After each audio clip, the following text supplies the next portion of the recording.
नमस्ते। I hope आप सब बहुत बहुत बहुत ठीक होंगे, बहुत खुश होंगे। और मैं इस वीडियो में मैं बताऊंगी कि हम कैनेडियन स्टाइल रिज्यूमे कैसे बनाएं। बहुत लोगों ने ये सवाल किया, बहुत सब लोगों ने मैसेजेस भेजे, ईमेल भेजे। तो मैं इस वीडियो में आपको ये बताने जा रही हूँ। और अगर इस वीडियो के बाद में भी अगर आपको कुछ सवाल होते हैं तो आप अपने क्वेश्चंस को कमेंट सेक्शन में लिख सकते हैं या आप मुझे ईमेल भेज सकते हैं। तो ध्यान से सुनिए, हमें कैनेडियन स्टाइल रिज्यूमे कैसे बना सकते हैं। तो कैनेडियन स्टाइल रिज्यूमे दो तरीके का बन सकता है, क्रोनोलॉजिकल या फंक्शनल। क्रोनोलॉजिकल वैसे अगर मैं आपको बताऊं तो रिज्यूमे आप पचासों तरीके के बना सकते हो। चीज़ों को सिर्फ सिंपल तरीके से समझाने के लिए मैंने ये दो तरीके के रिज्यूमे बताए हैं।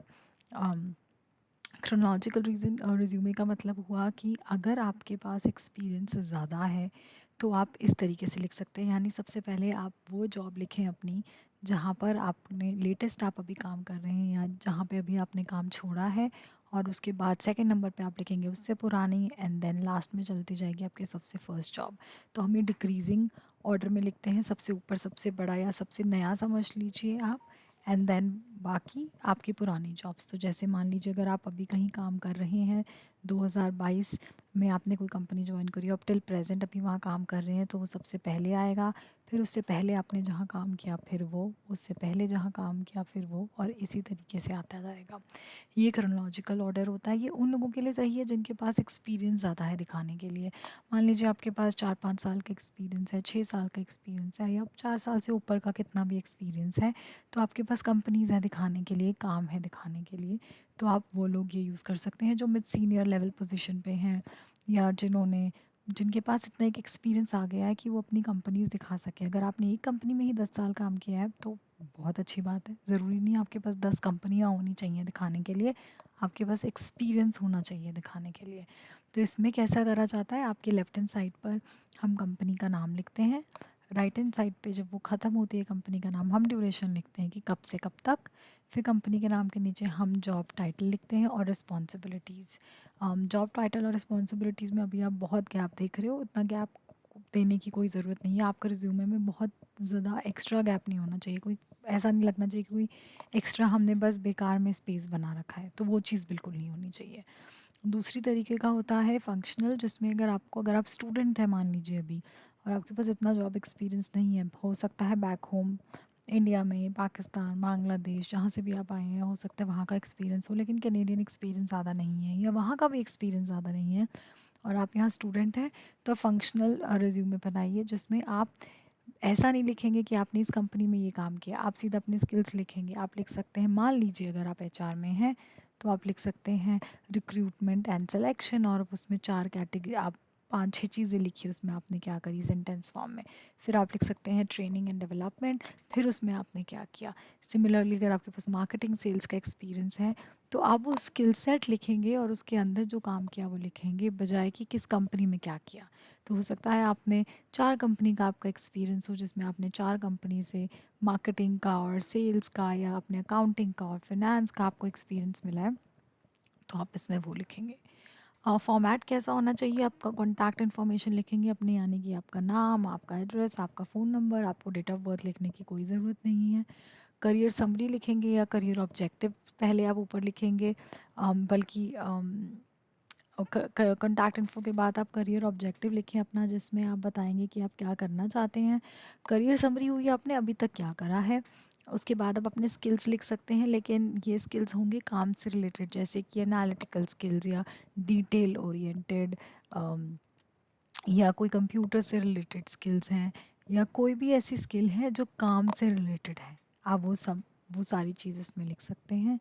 वर्क एक्सपीरियंस तो वही आपका वर्क एक्सपीरियंस आएगा जो आपने काम किया। अगर आप क्रोनोलॉजिकल ऑर्डर में बना रहे हैं तो बिल्कुल आएगा, लेकिन अगर आप फंक्शनल बना रहे हैं तो इसमें ये अलग से आपको कोई कंपनीज लिखने की ज़रूरत नहीं है। आप बिल्कुल हेडिंग वर्क एक्सपीरियंस लिख सकते हैं, लेकिन उसके नीचे आप अलग अलग स्किल्स लिखिए। मान लीजिए लिखिए रिक्रूटमेंट में, फिर लिख लीजिए नीचे सिलेक्शन, फिर लिख लीजिए ट्रेनिंग, फिर लिख लीजिए डेवलपमेंट।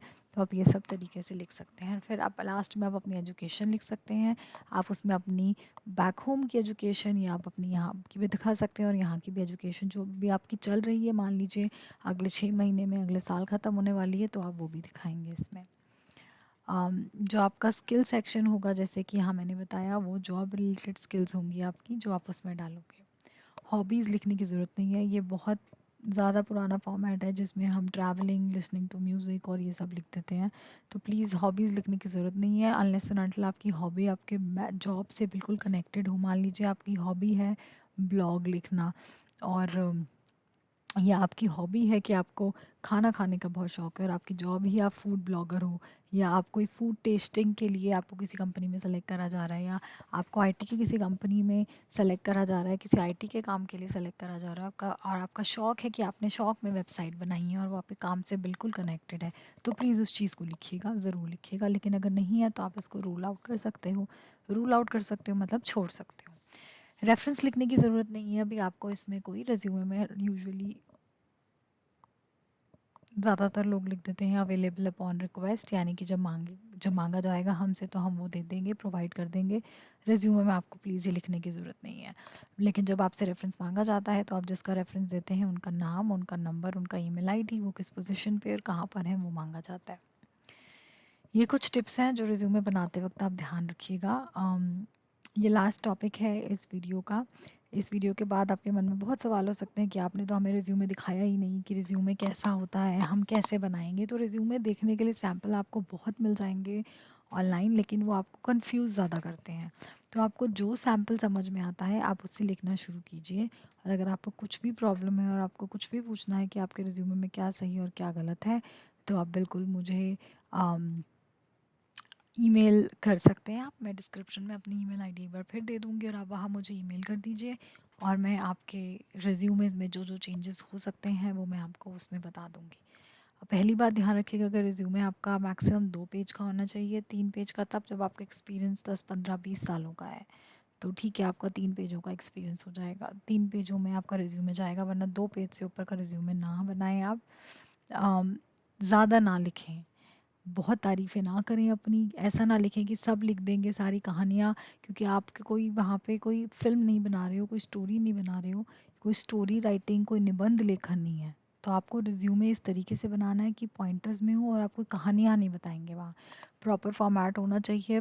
ज़्यादातर एरियल, टाइम्स रोमन, ये फॉन्ट साइज़ हैं, ये चलते हैं 10, 12। वर्डाना भी यूज़ कर सकते हैं आप। जो आपकी हेडिंग्स होंगी उनको आप बोल्ड कीजिए थोड़ा, और एक दो फॉन्ट ऊपर रखिए। बाकी जो आपका नॉर्मल टेक्स्ट है बिल्कुल पैराग्राफ फॉर्म में मत लिखिए, बुलेट फॉर्म में लिखिए। सेंटेंसेस लिखिए, कहानियाँ नहीं। ऐसा नहीं होना चाहिए कि एक सेंटेंस चल रहा है 3 लाइनों तक एक ही सेंटेंस चलता जा रहा है। और जब भी आप अपना एक्सपीरियंस लिखना शुरू करेंगे, हमेशा पहला जो वर्ड स्टार्ट करेंगे वो एक्शन वर्ब से स्टार्ट होगा।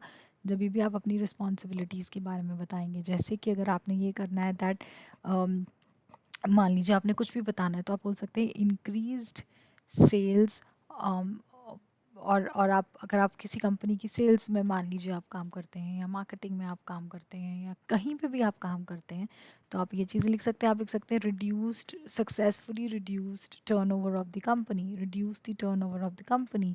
और you can say things like it, okay, so it completely, sorry, ये बिल्कुल कम्प्लीटली डिपेंड करता है कि आप किस तरीके का आपका रिज्यूमे है और किस तरीके का आपका काम है। मान लीजिए आप एचआर, फिनेंस, किसी किसी भी डिपार्टमेंट के हो सकते हैं, किसी भी डिपार्टमेंट के लिए आपको रिज्यूमे बनाने की ज़रूरत पड़ सकती है। लेकिन जहाँ पर अगर आपने ये लिख दिया that I have done this, my responsibilities are doing this, my work is this, तो वहीं पर उस चीज़ को आप समझिए आपका रिज्यूमे वहीं 20, 30, 40% डाउन हो जाता है। आप लिख सकते हैं managed a team of 20 people, managed a team of 5 people, managed a team of 2 people. ये कहने की बजाय कि I have done this, I have manage this, आप वो एक्शन वर्ब से ही स्टार्ट करेंगे, मैनेज्ड अ टीम। या फिर आप ये कर सकते हैं that oversaw worked of a project which included, यानी कि मैंने एक प्रोजेक्ट के काम को देखा, सुपरवाइज किया, सुपरवाइज्ड, प्लान्ड, एडमिनिस्टर्ड, अरेंज्ड, ऐसे वर्ड करेंगे। अगर आपको इवेंट कोऑर्डिनेटर हैं तो आप लिख सकते हैं कोऑर्डिनेटेड 10 इवेंट्स, और आप लिख सकते हैं coordinated 3 events every week for जिस भी चीज़ के लिए आपने किया।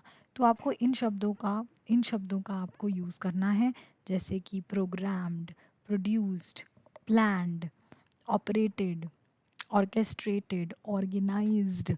तो आप एक्शन वर्ब से स्टार्ट कीजिएगा। कभी भी I have done this, my work was this, इस तरीके से अपना रिज्यूमे मत लिखिएगा।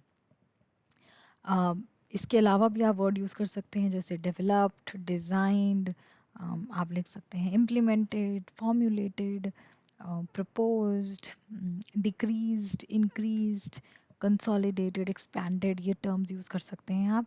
और अपनी अचीवमेंट्स को क्वांटिफाई करें। मान लीजिए आपने किसी कंपनी की सेल्स को बढ़ाया है, तो सिर्फ ये मत लिखिए इंक्रीज्ड सेल्स, आप लिख सकते हैं increased sales of the company in the first quarter from 50% to 90%। मतलब नंबर लिखिए, ये सब नंबर का खेल है। तो जब आप कोई चीज़ क्वांटिफाई कर देते हैं, तो सामने वाले के लिए उस चीज़ को देख के ही समझ आ जाता है कि जो आप कह रहे हैं वो कितना सच है या नहीं है। अब आप बिल्कुल ही झूठ मत लिखिएगा अपनी रिज्यूमे पे। थोड़ी बहुत चीज़ें मुझे पता है सब इधर उधर करते हैं, लेकिन आप बिल्कुल ही झूठ मत लिखिएगा, क्योंकि वो इंटरव्यू के टाइम पे समझ आ जाता है।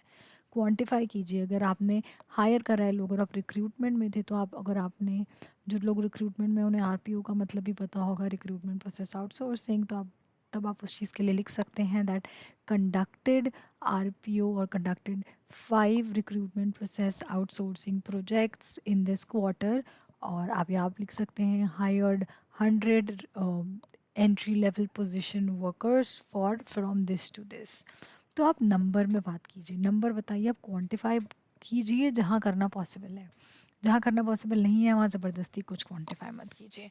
And last, customize. एक रिज्यूमे आप 50 नौकरी में नहीं अप्लाई करके कनाडा में आपको नौकरी मिलेगी। आपको अपने हर जॉब के लिए थोड़ा बहुत रिज्यूमे, थोड़ा बहुत, चाहे एक लाइन इधर उधर करनी हो, चाहे कुछ ऊपर नीचे करना पड़े, पर आपको करना पड़ेगा। मान लीजिए रिक्रूटमेंट का एग्जांपल देती हूँ कि आपने रिक्रूटमेंट, ट्रेनिंग, पेरोल सब पे काम किया है, लेकिन जिस जॉब के लिए अप्लाई कर रहे हैं वो रिक्रूटमेंट पे ज़्यादा फोकस कर रहा है, तो आपका रिज्यूमे ऐसा होना चाहिए कि वो दिखाए, वो दर्शाए कि आपका रिक्रूटमेंट में एक्सपीरियंस कितना रिच है, कितना ज़्यादा है, कितना अच्छा है। तो इन चीज़ों पे फोकस करें। तो प्लीज़ अपने हर रिज्यूमे आपको कस्टमाइज़ करना पड़ेगा। जितनी जॉब के लिए आप अप्लाई कर रहे हैं, अगर आपको लगता है वो सिमिलर है तो ठीक है। यहाँ पे एक ट्रैकिंग सिस्टम होता है, जो ज़्यादातर कंपनीज उस ट्रैकिंग सिस्टम से, जो बड़ी कंपनीज हैं, मिड मिड लेवल या बड़ी हैं, उससे उसमें आपका रिज्यूमे डालती हैं, वो कीवर्ड्स उठाते हैं। तो आपको कैसे अप्लाई करना है, आपने वो जॉब डिस्क्रिप्शन पढ़नी है उस कंपनी की, और आपने देखना है क्या जो वो काम मांग रहे हैं आपने किया है। अगर आपने काम किया है तो क्या आपके रिज्यूमे में वो की शब्द, वो इम्पॉर्टेंट टर्म्स नज़र आ रहे हैं। अगर नहीं आ रहे हैं तो प्लीज़ उन वर्ड्स को उसमें लिखें। मैं ये नहीं कह रही हूँ कि जो है वो as it is copy paste करके उसको बिल्कुल ही फेक रिज्यूमे बना दो, लेकिन जो काम वो उन्होंने वहाँ जॉब डिस्क्रिप्शन में लिखा है और वो आप काम कर चुके हैं, या आपको उस काम का अंदाज़ा है और आपको लगता है आपने करा हुआ है थोड़ा बहुत भी, प्लीज़ अपने रिज्यूमे में लगाएं। एम्प्लॉयर्स देखते हैं कि कितना सिमिलर काम आप ऑलरेडी कर चुके हैं, उनके लिए भी आसान होगा वो एम्प्लॉयज़ देखना। सेम चीज़ होती है लेकिन लिखने का तरीका होता है। उन्होंने किसी और तरीके से लिखा होगा, आपने किसी और उनका एप्लीकेशन ट्रैकिंग सिस्टम आपका रिज्यूमे नहीं पिकअप करेगा। तो प्लीज़ इन छोटी छोटी चीज़ों का ध्यान रखिए। बाकी अगर आपको कुछ भी क्वेश्चंस अपने रिज्यूमे से रिलेटेड पूछने हैं तो आप मुझे ईमेल कर सकते हैं। और अगर आपको ये जानना है कि हम इंटरव्यू कैसे क्रैक कर सकते हैं, या हम इंटरव्यू के लिए हम कैसे प्रिपेयर करें, तो आप उसके लिए भी प्लीज़ मुझे ईमेल करें और मुझे कांटेक्ट करें, और मैं आपको गाइड करूँगी कि आप वो कैसे कर सकते हैं। बाकी thank you so much videos को सुनने के लिए, एंड आई होप ये वीडियो समझ आई होगी और आपको हेल्पफुल हुई होगी। नहीं तो इवेंचुअली होगी आपको, या आपके किसी भी फ्रेंड को, रिलेटिव को, जो कोई रिज्यूमे बना रहा है कनाडा में, अम, या बनाने के प्रोसेस में है। सो मुझे सुनने के लिए थैंक यू सो मच।